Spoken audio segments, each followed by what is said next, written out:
Welcome back to English from A to Z. And welcome to our deep dive. You're here because, you've got the basics down, but now you're looking for the language that really captures the feeling of something. That's so true. When you're diving deep into English, you find that talking about a big holiday like Christmas, well, it can be a real challenge. Merry Christmas, of course. Yes, everyone knows that. But then someone asks you about your actual traditions, what you do, how it feels, and suddenly you're searching for words that capture the warmth and the magic of it all. The basic words are fine, but they can feel a little flat. So our mission today is to analyze how native speakers talk about it. We're looking for that high-value vocabulary, those key phrases, all the little details that will elevate your description of Christmas. We want to help you move from just telling a simple story to painting a really genuine, memorable picture. It's about moving past just being understood and into being truly engaging. We want to equip you with the language that unlocks that specific, cozy, that reflective atmosphere of the holiday. We're going way beyond just saying happy. You're ready to unpack the social, the visual, and the emotional language that really defines this time of year. Okay, let's unpack this step by step. I think we have to start where any good story starts. Setting the scene. So setting the scene. It starts with timing, and this is surprisingly important for being clear. It really is. We're talking about the whole season, but we have to nail the difference between Christmas Eve, the evening of December 24th, and Christmas Day, December 25th. And that distinction carries so much cultural weight. That's why it's so important for you to be clear. If you say, my family celebrates on the 24th, that tells me something specific. Right. It tells me your main celebration, maybe even opening gifts, happens on Christmas Eve. Exactly. And that's a common tradition in so many cultures. Making that distinction immediately grounds your personal story in English. It gives your listener a clear anchor. Clarity really matters, especially with traditions. But, okay, no matter the exact day, the next thing you need to talk about is the physical space. The visual centerpiece of it all. The Christmas tree. Christmas tree, of course. But what's interesting isn't just the tree itself, it's the descriptive words around it. The sources we looked at all highlight that the tree is decorated with ornaments. And that's such a great word. It's more precise and natural than just saying decorations. It is. Ornaments are those individual, shiny, decorative things you hang on the tree. Right. And, of course, you can't forget hanging the stockings by the fireplace. Which are not just socks. They're these special big, they're like sacks meant to hold little surprises. And the items inside them are key. Here's a really valuable phrase we found everywhere: stocking stuffers. Oh, that's a good one. It's a perfect example of natural, efficient English. It's a shortcut, really. Yeah. One phrase to describe all those little treats, candies, and tiny gifts that get stuffed into the stockings. It sounds like Christmas. It totally does. Using that phrasing instantly makes you sound more authentic. Okay, so we have the objects. Now we need to capture the vibe. Let's move beyond the basic adjectives. Right. Let's talk about the feeling of a festive atmosphere. This is such a step up from just saying happy. Yeah, festive suggests so much more. Celebration, energy. A whole sensory experience, right? It's the lights, the music, the decorations all coming together. When you use the word festive, you're describing a collective state of joy. And that atmosphere feeds into something even bigger, which you need for the whole season. The holiday spirit. We see this phrase constantly. Because the holiday spirit isn't just about your own personal happiness. It's that warm, generous feeling that seems to be in the air everywhere you go in December. It's a key piece of language to explain why this time of year feels so special. Here's where it gets really compelling. Because that language defines the entire period, not just one single day. So now that we've set the scene and we've got the visual and emotional vibe, let's talk about the actions, the traditions themselves. Yeah. On Christmas morning, the energy is high. And we need language that really focuses on people interacting. Exactly. A learner might say something like, We wake up early to open presents, which is fine, it's correct. But if you listen to native speakers, you often hear a much warmer phrase. Something like, we gather around the tree and exchange gifts. Okay, let's break that down.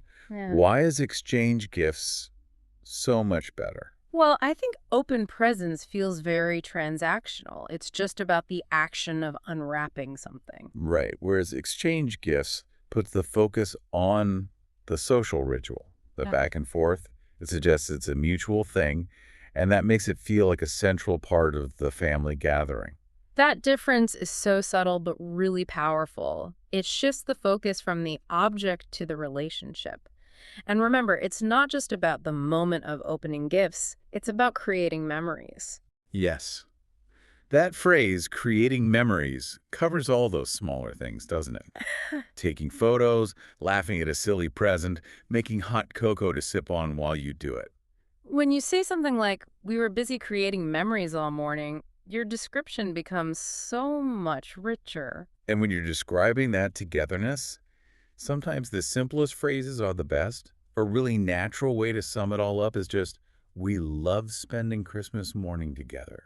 Simple, direct, it says it all. And then we move to the climax of the day for a lot of families, the meal, the big Christmas dinner.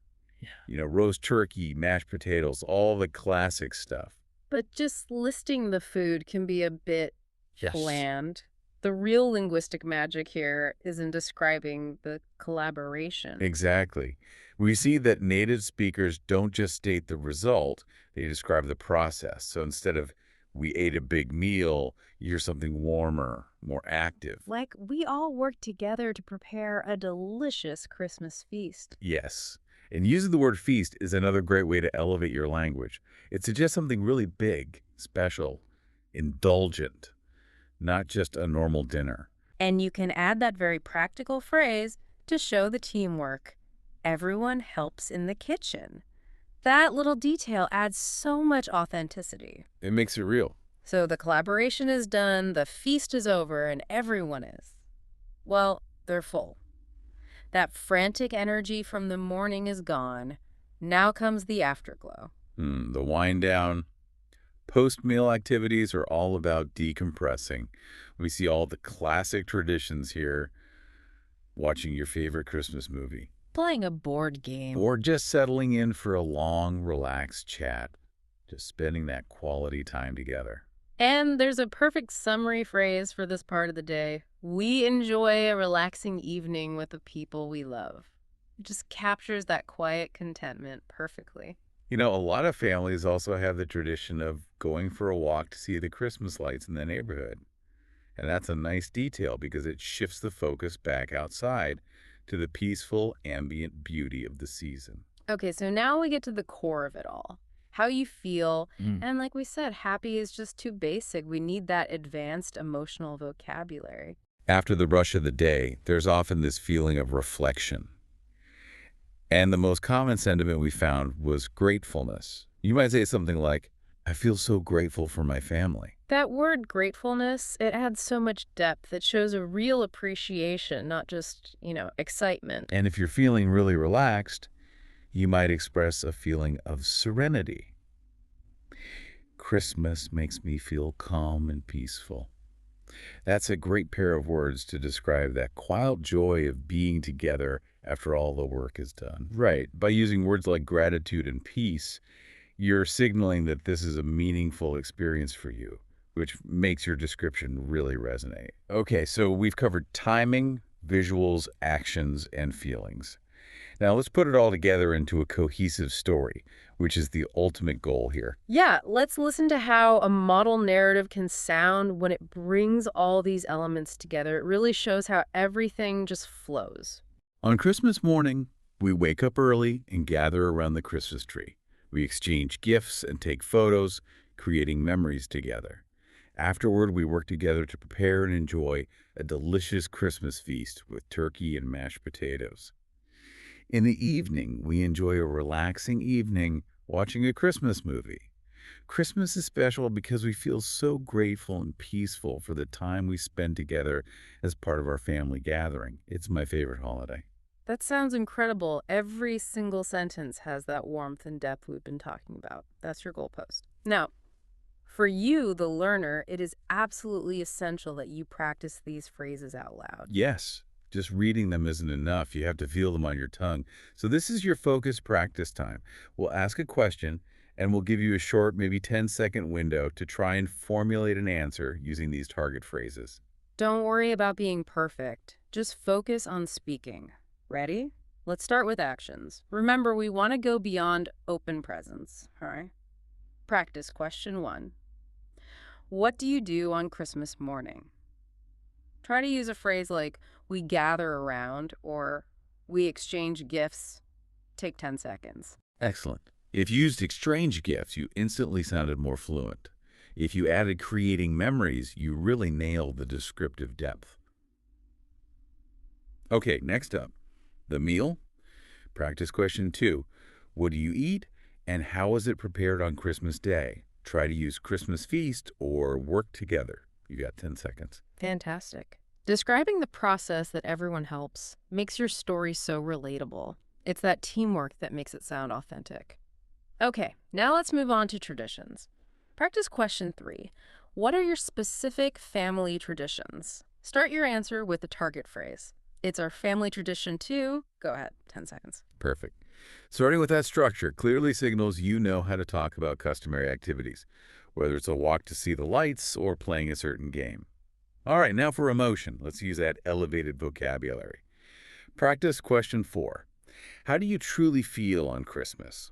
Try using words like grateful, festive, or peaceful. You've got 10 seconds. That's strong. Conveying gratitude and peace shows that you understand the deeper meaning of the holiday. That's exactly the kind of detail we were looking for. Okay, one last one. Let's talk about the company. Practice question 5. Who do you spend Christmas with, and what kind of atmosphere do they create? Use the phrase family gathering and maybe mention the festive atmosphere. Take 10 seconds. So, what does this all mean? Mm-hmm. It means that focusing on the social ritual and that elevated feeling, that's what makes your language sound authentic and meaningful. The practice you just did is so crucial for making these phrases your own. And that wraps up this, I think, incredibly useful deep dive. You are now equipped to talk about Christmas in a way that sounds natural, festive, and genuinely full of holiday cheer. You can go way past the basic greetings and describe everything from exchanging gifts to those unique family traditions. Remember, the language you choose will determine how your experience shines through. We've given you the tools. Now it's your turn to practice your own Christmas story and really make it yours. I think the biggest takeaway here is that it's not just about reciting words. It's about using them to capture that special feeling, that sense of deep gratitude and togetherness that really defines this time of year. Exactly. Use these phrases, tell your story with confidence, and let your language reflect the magical holiday that it is. Thank you for joining us today.